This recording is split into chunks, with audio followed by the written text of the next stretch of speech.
38 சங்கீதம்.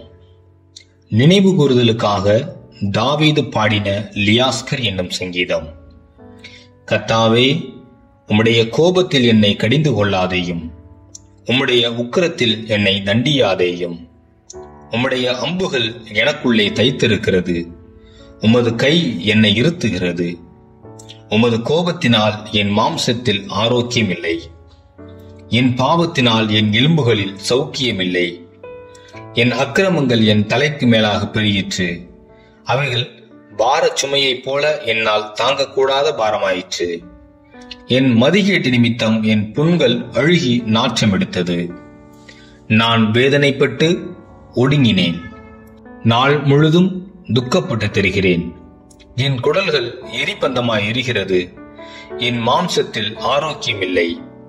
நான் பலனற்று போய் மிகவும் நொறுக்கப்பட்டேன், என் இருதயத்தின் கொந்தளிப்பினால் கதறுகிறேன்.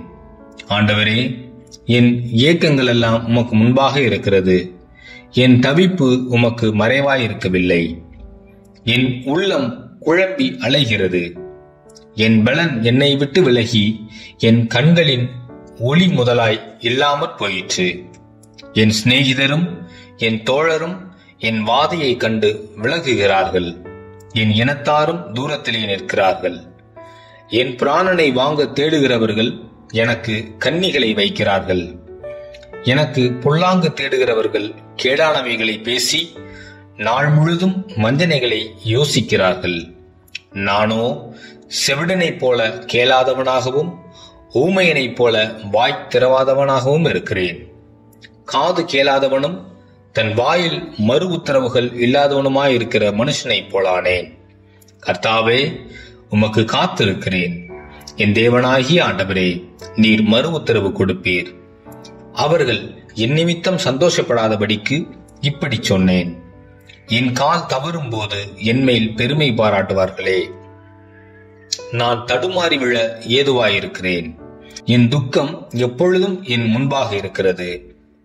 என் அக்கிரமத்தை நான் அறிக்கையிட்டு என் பாவத்து நிமித்தம் விசாரப்படுகிறேன்.